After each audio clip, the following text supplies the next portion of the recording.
O Senhor esteja convosco. Ele está no meio de nós. Proclamação do Evangelho de Jesus Cristo segundo Lucas. Glória a vós, Senhor. Naquele tempo, os fariseus perguntaram a Jesus sobre o momento em que chegaria o reino de Deus. Jesus respondeu: o reino de Deus não vem ostensivamente, nem se poderá dizer está aqui ou está ali, porque o reino de Deus está entre vós. E Jesus disse aos seus discípulos: dias virão em que desejareis ver um só dia do Filho do Homem, e não podeis ver. As pessoas vos dirão: ele está ali, ou ele está aqui. Não deveis ir nem correr atrás, pois como um relâmpago brilha de um lado até o outro do céu, assim também será o Filho do Homem no seu dia.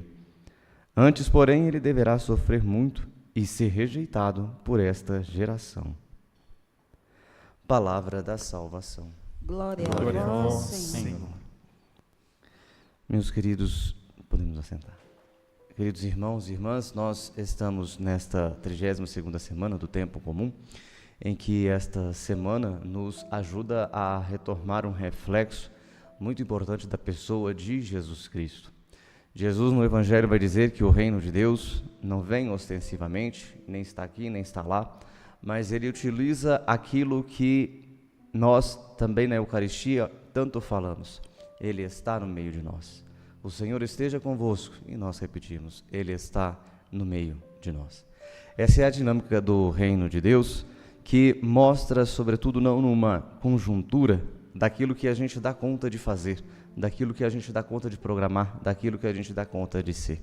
Mas é um exercício compreender a presença do reino de Deus. Pois compreender a presença do reino de Deus entre nós, a gente precisa, sobretudo, pedir uma experiência do próprio Espírito Santo de Deus entre nós. Ninguém conhece o outro se não teve uma primeira relação, se não teve uma primeira experiência. A gente, na nossa caminhada, na nossa missão, a gente tem que pedir a Deus, primeiramente, esta graça, de que a gente possa reconhecer o Santo Espírito dele. Pois se reconhecemos o Santo Espírito dele numa determinada situação, numa determinada condição de nossa vida, de nossa experiência, fica mais fácil reconhecê-lo em tantas outras situações. A gente não fica assim apegado a um jeito de ser, ou uma certa cultura, uma certa língua, ou alguma outra situação que é comum de nós estarmos assim, sendo estabelecidos na nossa existência. Mas nós trazemos esta experiência para, sobretudo, perceber o Espírito de Deus entre nós na multiplicidade das coisas. Para isso, a gente precisa pedir a Deus esse dom que é tão importante que podemos até refletir da liturgia passada, no dia de ontem, quando nós lembrávamos o dom da humildade. É a partir dela que nós podemos fazer essa experiência e esse pedido a Deus. É interessante perceber que essa virtude e esta palavra é o que cabe mais perfeitamente naquilo que diz o livro da sabedoria. Se por um lado a gente tem o contato com a palavra de Deus por meio da pessoa de Jesus Cristo, e ninguém segue Jesus Cristo também se não tiver pelo menos uma boa dose desta palavra, desta humildade, de saber dos seus limites, de saber da sua grandeza ao mesmo tempo, vivendo este paradoxo, a gente não consegue perceber quais são também os seus reflexos, a sua própria vida, que a Sagrada Escritura hoje também vai nos dizer. Uma das experiências mais bonitas da sabedoria de Deus e que mais reflete na pessoa de Jesus é dizer que ele é um reflexo da luz eterna, um espelho sem mancha da atividade do Pai. Olhar para Jesus, olhar para aquilo que os evangelistas nos testemunharam, é olhar este reflexo da luz eterna, onde continuamente está assim, trabalhando no meio de nós.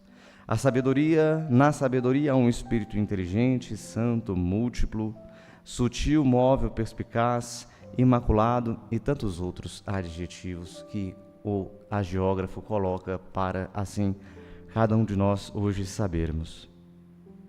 também a gente tem que pensar como comportar, como suportar estes dons também do Espírito Santo entre nós.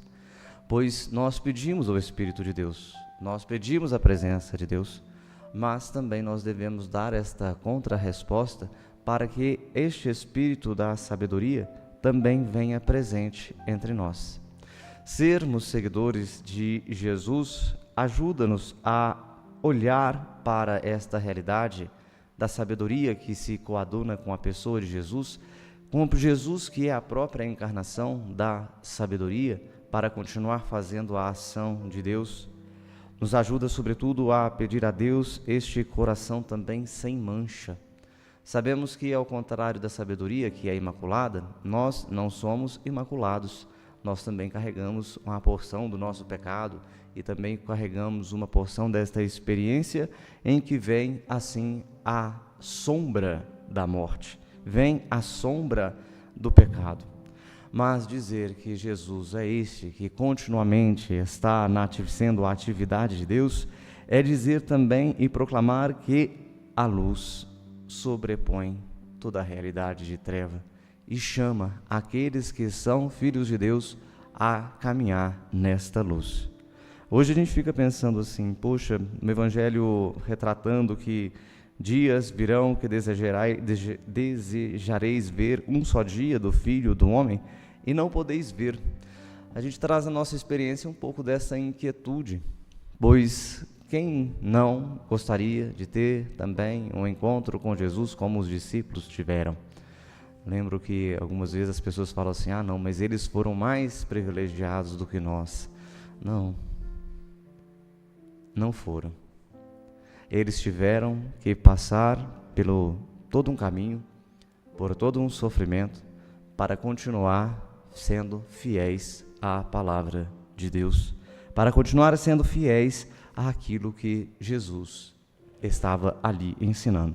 Nós já temos uma alegria depois deste espaço de tempo entre Jesus e a nossa história contemporânea. Nós temos a alegria de perceber já que esse Espírito Santo de Deus já fez presença na nossa história. E a gente pode, assim, estarmos cada vez mais atentos. O Espírito já fecundou a nossa cultura. O Espírito Santo de Deus já fecundou a nossa história. Embora isso não omita que cada um de nós também faça a sua opção pessoal. Afinal de contas, não é somente uma cultura embarcada, encharcada do Espírito de Deus, que é o reino de Deus, mas é, sobretudo, esta adesão pessoal que nós temos com a pessoa de Jesus, que fica entre nós, que cede o Espírito do Pai. Queridos, temos muitas oportunidades de rever o Espírito Santo de Deus em nossa vida. A gente vê a nossa própria luta no cuidado com aquilo que é dele, no cuidado com a criação. Nós vemos a nossa luta pelo cuidado daqueles que têm mais necessidade. Nós vemos a nossa luta para dar condição de moradia digna, como vamos refletir o ano que vem, na campanha da fraternidade e tantas outras realidades. Isso também é um reflexo da sabedoria de Deus. Isso também é um reflexo desta ação de Deus que continua permeando assim a nossa história. Contudo, meus queridos, peçamos de Deus esta graça de não procurarmos o Senhor ali ou acolá, mas acharmos simplesmente o Senhor entre nós, que nos cede esses dons, que nos pede do nosso coração esta virtude da humildade, virtude tão necessária, para que reconhecendo, fazendo uma experiência dele em toda situação, em qualquer situação, possamos percebê-lo também que ele está em todos os lugares, sobretudo entre nós. Louvado seja nosso Senhor Jesus Cristo.